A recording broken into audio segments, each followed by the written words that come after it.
정성산 TV를 애청해주고 계시는 대한민국 국민 여러분, 해외 동포 여러분, 탈북민 여러분들과 해외에 계시는 북한 동포 여러분, 안녕하십니까?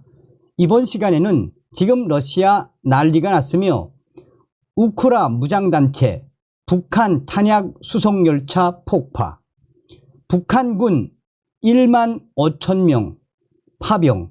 자, 이번 소식의 핵심이 과연 무엇이겠습니까? 지금 북괴 김정은이가 집권한 지 13년, 지금 북한은 최악의 식량난과 경제난, 외화난, 에너지난에 고난의 행군 때보다도 더 힘든 삶을 살고 있지 않습니까? 여기에 김정은이가 중국이 지원을 해주지 않으니까 러시아에 붙었지요. 얼마 전에도 이 푸틴 대통령 김정은과 정상회담을 하면서 뭐라고 강조했습니까? 정성산 TV 좋아요, 구독, 알림은 큰 힘이 되겠습니다. 후원해 주시는 모든 분들께 가열차게 멸공. 자, 아테시라는 우크라이나 무장단체가 지난 5일 자신들의 사회관계망 서비스인 텔레그램에 올린 러시아 철도 폭파 동영상과 사진, 이들은 러시아 중부도시 이 예카테린부르크 인근을 지나가는 러시아 철도 한 구간을 폭파했다라며, 철도는 북한의 탄약을 러시아에 수송하는 데 사용되어 왔다라고 주장을 했습니다.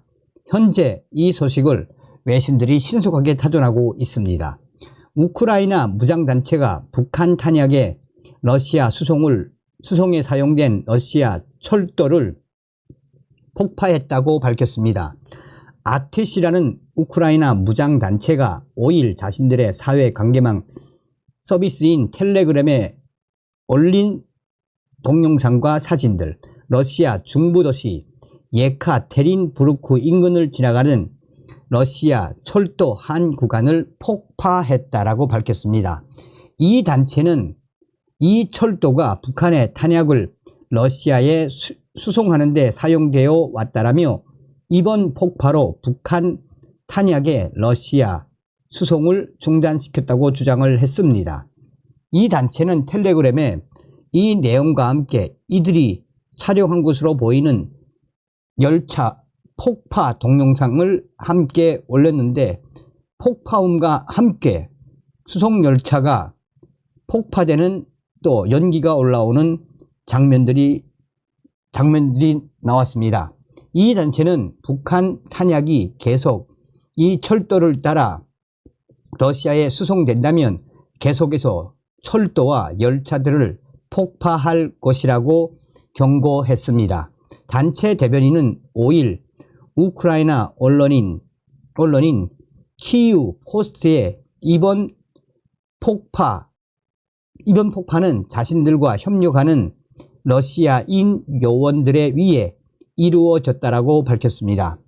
대변인은 이 러시아 요원들은 금전적인 대가를 받지 않고 러시아가 자행한 우크라이나 전쟁을 끝내기 위해 이번 작전을 감행했다고 키이우 포스트에 말했습니다. 이 기사를 작성한 키이우 포스트의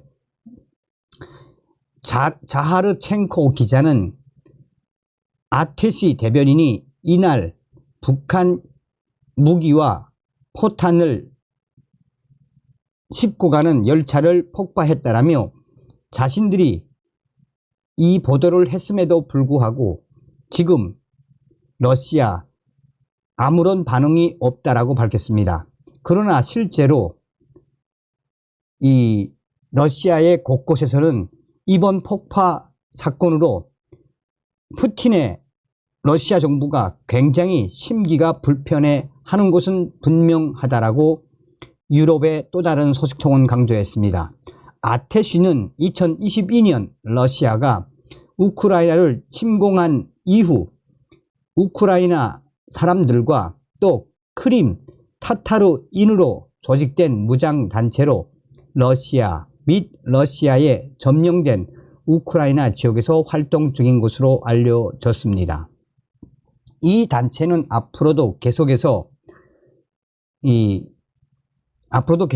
북한의 탄약을 수송하는 철도, 열차들을 폭파할 것이며 때와 장소를 가리지 않고 우리에게 정보를 주는 러시아인들이 있다라며 앞으로도 계속해서 수송열차 폭파할 것이라고 강조했습니다.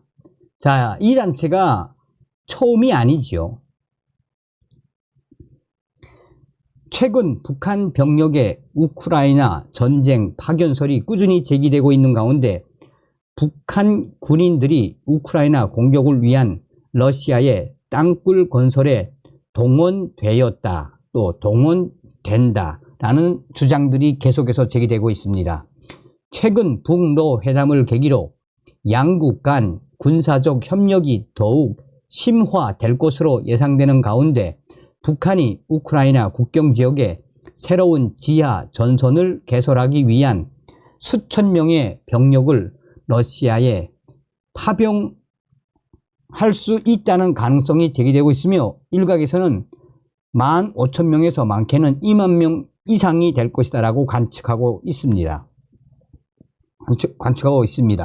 자, 영국의 매체 데일리 메일 등에 따르면 우크라이나 분석가 알렉세이 쿠시는 북한 당국이 돈바스 지역의 복구 작업을 위해 파견하는 공병들이 실제 새로운 지하 터널, 즉 땅굴 굴착 작업을 위한 것이라고 말했습니다. 쿠시는 다양한 소식통들에 따르면 5개의 북한군 공병 여단이 곧 돈바스에 도착할 가능성이 매우 높다라며 실제 그렇다면 15,000명에서 20,000명 이상 규모가 될 수 있다라고 밝혔습니다. 그는 러시아가 이미 우크라이나 도네츠크 지역의 아우디와 도레츠크 인근에서 성공적으로 땅굴 작전을 펼쳤다고 밝혔습니다. 이 지역에는 이미 땅굴이 존재했지만 2마일 규모의 도레츠크 지역 땅굴은 우크라이나 전쟁 중 신설됐다는 설명입니다. 러시아 국방부 역시 지난달 30일 사회관계망 서비스인 텔레그램을 통해 러시아 군이 우크라이나의 적진 뒤편으로 들어가 공격을 개시하기 위해 터널을 판 사실을 공개했습니다. 자, 쿠시는 6.25 전쟁 당시 북한이 남북 사이 건설한 땅굴을 언급하면서 북한군은 어느 나라보다 터널 건설 능력이 매우 뛰어나다라고 평가했습니다. 북한은 1971년 김일성의 땅굴 작전 명령에 따라 한국에 대한 기습 작전을 수행할 목적으로 비무장지대 지하에 대대적인 땅굴을 건설한 것으로 알려졌습니다. 다음 시간에 뵙겠습니다. 열고.